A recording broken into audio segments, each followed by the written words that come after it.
Welcome to you dear friend. मैं प्रमोद कुमार। आप सबों से रिक्वेस्ट है इस वीडियो को लाइक और शेयर करें, हो सके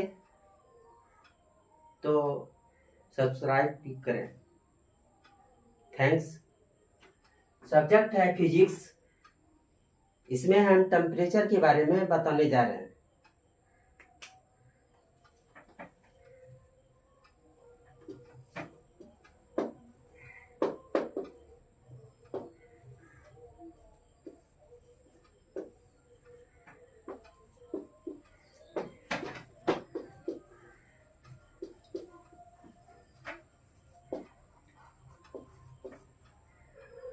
तापमान मापने का 4 इकाई है। पहला सेल्सियस,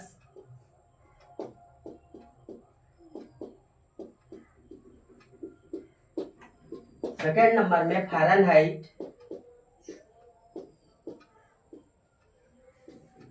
और थर्ड नंबर में रोमर,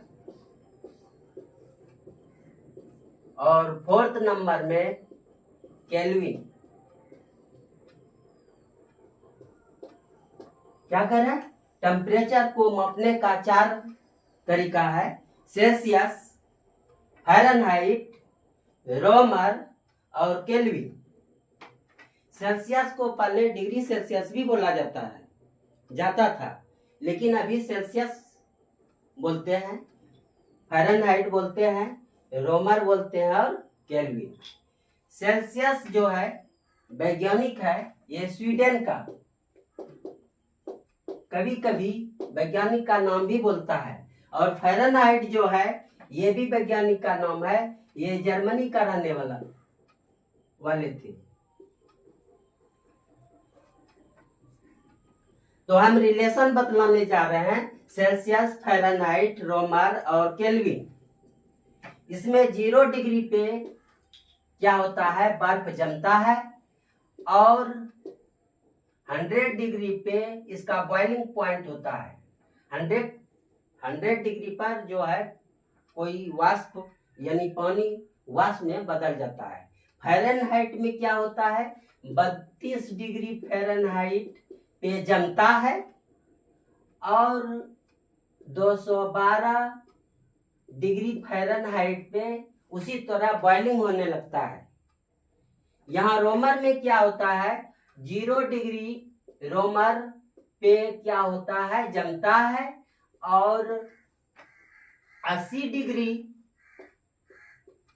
रोमर पे क्या होता है? उबलने लगता है। केल्विन में क्या होता है? 273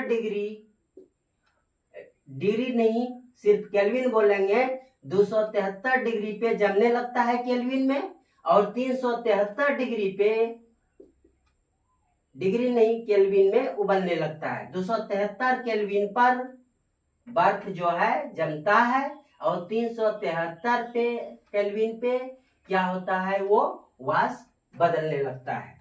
अब आता है न्यूमेरिकल प्रॉब्लम।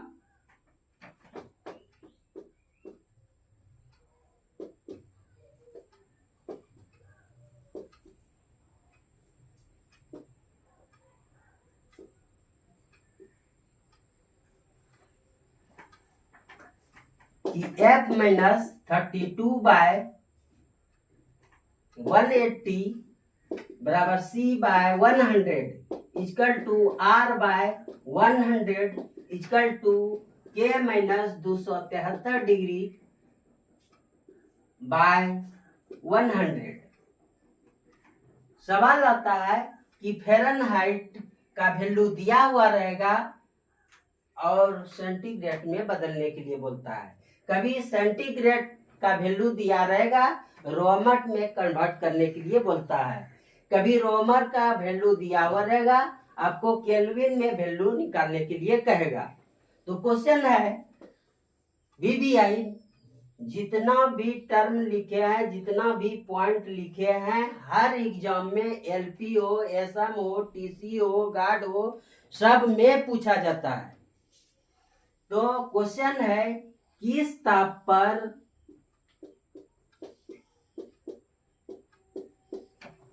फ़ारेनहाइट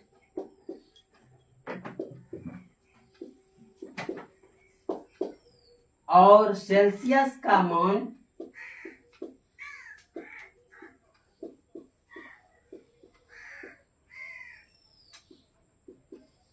बराबर होता है। ये बराबर क्वेश्चन आते रहता है। क्या कह रहे हैं कि किस ताप पर फ़ारेनहाइट और सेल्सियस का मान क्या होता है, बराबर होता है। तो सॉल्यूशन, फ़ारेनहाइट और सेल्सियस का रिलेशन यहां से है। देखिए F minus 32 y 180 equal to C by 100। यहां से काम हम करना चालू करेंगे। चूंकि रिलेशन है फ़ारेनहाइट और सेल्सियस। रिलेशन क्या है मेरा, फ़ारेनहाइट और सेल्सियस। सपोज दैट कि F इक्वल टू C, क्या मान लिए, F इक्वल टू C, तो C बराबर भी F।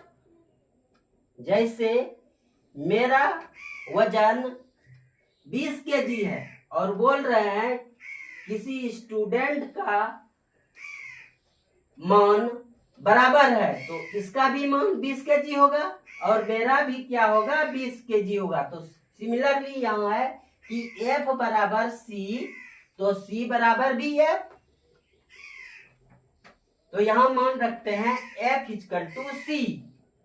यहां से F इक्वल टू क्या रख दिए, C minus 32 by 180 equal to C by 100। Relation निकाल रहे हैं तो 0 0 कैंसिल, 2 में 18, 2 पंचे 10। इसको क्रॉस मल्टीप्लिकेशन करेंगे तो 5C equal to 5C minus 5 2 10 का 0 बाकी रहे 5 15 1 16। यह हुआ। अब क्या हुआ, 9C,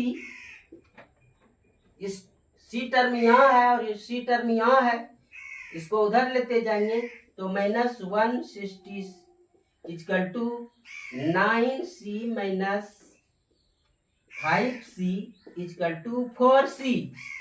इसको कटा देंगे,